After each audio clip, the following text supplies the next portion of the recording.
Quinta-feira, 25 de setembro de 2014. Seja bem-vindo. A gente está começando o canal de notícias aqui pela UPF TV. Então fique com a gente e veja só os assuntos que nós preparamos para esta edição. Na terceira reportagem da série O Voto, hoje vamos falar sobre o horário político eleitoral. Há quem diga que não sabe se ri ou se chora. No estúdio, nosso convidado vai falar um pouco mais sobre este assunto. É o historiador e jornalista, professor aqui da UPF, Tal Golim. Vamos mostrar também um projeto que aproxima as crianças do universo rural e incentiva o consumo do leite. As informações do último dia da Agrotecnoleite, a luta do povo palestino para ter a pátria reconhecida como um país. O embaixador da Palestina no Brasil esteve aqui na UPF e conversou com estudantes sobre este assunto. E ainda começam hoje as apresentações da 4ª Mostra Sesc de Teatro, com espetáculos de palco e também na rua. Então continue conosco, porque aqui você já sabe, né? Encontra mais conteúdo.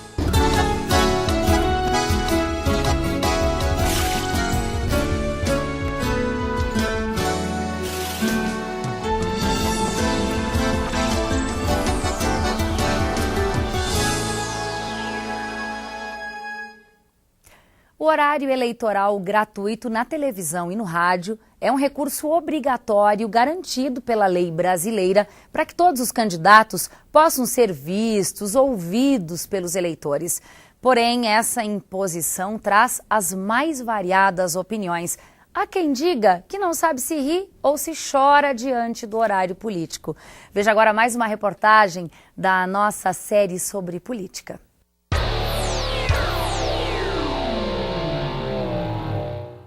Você assiste horário político? Não muito, não. Por quê? Porque acho desinteressante, tenho outras coisas para fazer. Só prioriza os candidatos dos partidos principais. Os outros partidos que não são tão conhecidos, eles diminuem o tempo. Então nem dá tempo de você conhecer o candidato. De vez em quando daí dá uma olhada, ver cada candidato que é brincadeira olhar. É difícil saber se estão realmente vão cumprir as suas promessas, né? Divergências à parte, a propaganda política está nas ruas, nos jornais, na internet, na televisão e no rádio. É um recurso para que os candidatos possam ser vistos e ouvidos pelos eleitores. O horário eleitoral gratuito entra no ar em rede aberta, no rádio e na televisão. Alguns eleitores não são totalmente contrários ao programa político, mas da forma como é apresentado, acreditam que as informações para definir o voto não são suficientes. Tem certos candidatos que têm muito pouco tempo para expressar o que eles gostariam de fazer. E tem certos candidatos que eles têm um tempo muito grande para colocar muitas propostas. Então eu acho que isso é uma maneira de levar as pessoas a votar naquele que vai expressar mais propostas. Muitas propostas, muitas aparições que são meramente assim, mais circo mesmo eles fazem do que mostrar o que realmente querem fazer. Então querem se promover, a pessoa quer se promover no caso, eu acho, não quer realmente fazer uma proposta séria da política. O CNI tem uma história de participação política na época do ensino médio. Ia para as ruas com bandeira em punho. Hoje, como jornalista e advogada, acompanha o horário político todos os dias. Esse modelo de programa eleitoral, do candidato estar com a criança no colo, de abraçar o cidadão, de ouvir o que o cidadão tem a dizer, nós já sabemos que isso não condiz com a realidade. Depois de eleito, você não consegue mais acesso ao eleito. A própria imprensa tem dificuldade em fazer uma entrevista com um tempo um pouquinho mais. Olha lá quando consegue fazer uma pergunta para um eleito, que daí se intitula autoridade e fica distante da população. Ela também defende a ideia da falta de informações mais aprofundadas das propostas dos candidatos no horário político. O partido de situação mostrando tudo muito bom e os partidos de oposição mostrando tudo muito ruim. Mas se resume a isso. Não entram em aprofundar as propostas, a dizer como vai ser feito. Por exemplo, a defesa da educação em tempo integral. Como? Se hoje nós temos problema de vaga nas escolas, tem problema de professores. Bom, e aqui no estúdio a gente segue falando sobre o horário político obrigatório e também seus efeitos ou possíveis efeitos sobre os eleitores. Por isso nós estamos recebendo aqui o jornalista, historiador, doutor, pós-doutor, é professor aqui na UPF, Tal Golin. Seja muito bem-vindo, professor, que bom lhe receber aqui e ouvir também as suas provocações. Professor, tem gente dizendo que assiste ao horário político e não sabe se ri e se chora. O que dizer sobre isso? Não, o que eu vejo é o seguinte, o horário político é mais do que necessário. É importante discutir a forma, né, utilizada e a linguagem. Eu vejo a política no Brasil que é um problema sério no geral. A política, ou seja, os programas que discutem o país, e isso só é possível fazer através da política, eles estão formatados pelo marketing. Né?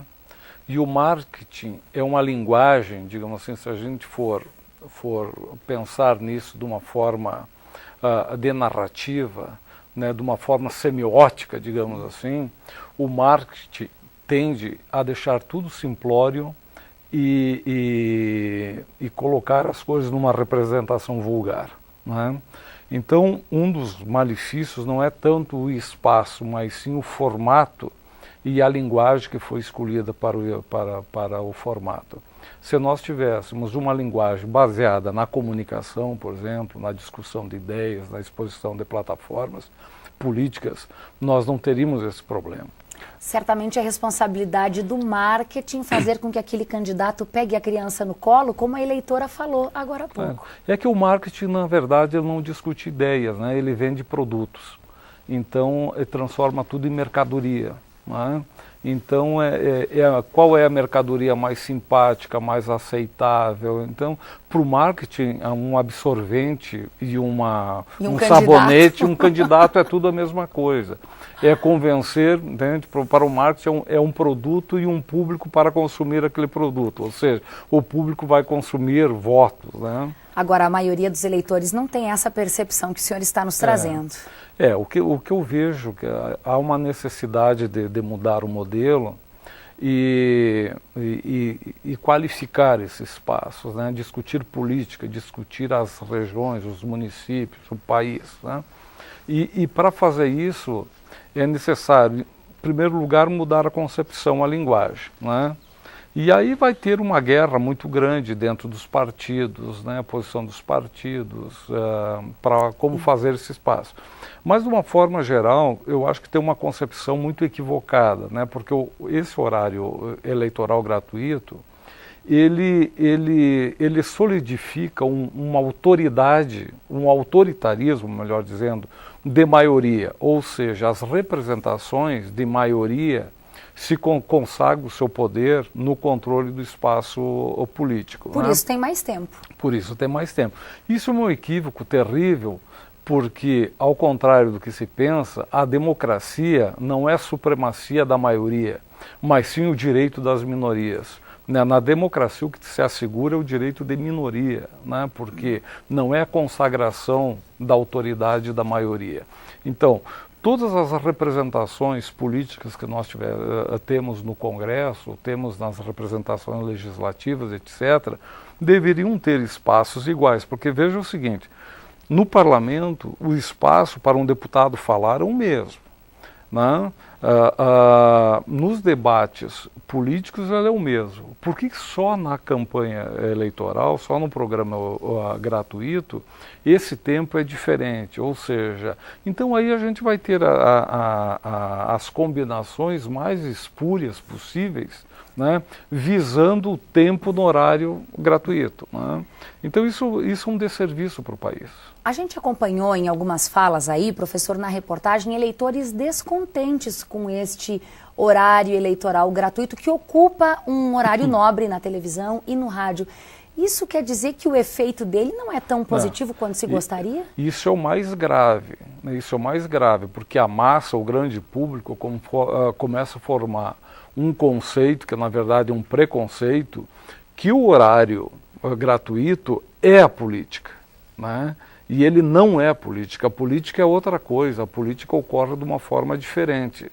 Né? Então, no instante que você massifica uma ideia que a política é isso, você leva a política para a vulgarização. E país nenhum se pensa, né, e programa o seu futuro sem discutir seriamente os seus problemas e as suas utopias no campo da política. No instante que nós temos, digamos assim, uma visão marqueteira da política, né? E aí essa visão marqueteira ela vai tendo traduções, né? Qualquer um acha que pode fazer o seu marketing, a cor da pele, coraçãozinho, jeito de falar, jeito de se vestir, né? Então começa... Slogan também. Isso vai criando uma visão vulgar da política, né? Professor, em resumo, a ideia é que os eleitores observem as propostas de cada candidato. A mensagem é essa? Ler os programas dos partidos, quem são essas pessoas, no que estão vinculados, né? Tentar fazer cruzamentos de redes. Hoje a gente tem várias informações com a imprensa, com matérias de televisão, com debates como esse aqui, mas fundamentalmente olhar a história dos candidatos e dos partidos e quais são as suas plataformas. Bom, a nossa contribuição já está dada, a sua principalmente. Professor, muito obrigada. Eu que agradeço. Uma boa eleição, viu? Igualmente. Amanhã a gente segue aqui fazendo mais provocações. Olha só, professor, amanhã a gente vai encerrar essa série de reportagens e entrevistas sobre política, que tem o nome O Voto, com o seguinte assunto. Ainda existe esquerda e direita? Bom, nós vamos agora até o Centro de Eventos da Universidade de Passo Fundo, onde acontece a Agrotecnoleite. Quem está lá acompanhando a feira desde a abertura é a jornalista Afani Barufi. Afani. E de acordo com pesquisas, mais de 130 mil famílias vivem do leite no estado do Rio Grande do Sul. Bem, e para isso é fundamental programas que incentivem ainda mais a cadeia leiteira do estado. Para falar sobre esse assunto, eu converso agora com o diretor executivo do Instituto Gaúcho do Leite, Oreno Reineck. Que tipo de programas são esses? Bom, o nosso produtor sabe produzir muito bom leite, a nossa indústria fabrica bons derivados lácteos e o consumidor os aprecia. O que a cadeia leite carecia de uma organização? Acho que a grande contribuição do governo do estado foi trabalhar para uma trilogia para organizar a cadeia do leite através da Câmara Setorial, onde se criou através de lei em dezembro o programa, o ProDeleite, que vai regrar o funcionamento da cadeia, o Fundo Leite, que vai financiar os projetos da cadeia, com contribuição da indústria e do próprio governo, e o Instituto Gaúcho do Leite, uma entidade privada para coordenar tudo isso. Nós temos 35 entidades associadas do estado, são 90% dos produtores, 75% do leite fluido. E através dali nós vamos criar cada vez mais programas, que nem o Procetub na sanidade, o Mais Leite Qualidade, financiamento de resfriadores e por aí afora. Então, na realidade, é uma inovação de processo, é uma inovação de funcionamento para organizar uma cadeia que sabe o que faz, e faz bem, mas carece de uma organização de ter um rumo para ocupar o espaço que ela está destinada no concerto do mercado nacional e principalmente no concerto do mercado internacional. É um grande esforço. É um grande esforço, uma inovação, e o Rio Grande do Sul está à frente dos outros estados nesse sentido, se preparando para uma nova fase muito positiva do leite no mercado nacional e internacional. Oreno, muito obrigada pelas tuas informações e um bom trabalho aí na feira, certo? Cumprimentos a vocês pela cobertura desse grande evento. Maravilha, obrigada mais uma vez, viu? Bem, hoje é o último dia de Agrotecnoleite, mas se você ainda quiser conferir um pouco mais aqui dos expositores de máquinas e equipamentos, tem também os 21 expositores da agroindústria familiar, ainda dá tempo, viu? É aberta à comunidade, é de graça e vai até às 6 horas da tarde. A gente finaliza a nossa cobertura aqui em uma das maiores feiras da cadeia produtiva do leite. Eu volto contigo aí no estúdio, Thaís. Obrigada, Fani. Depois do intervalo tem a previsão do tempo e ainda vamos falar sobre um projeto que incentiva as crianças a beber leite. Nós já voltamos.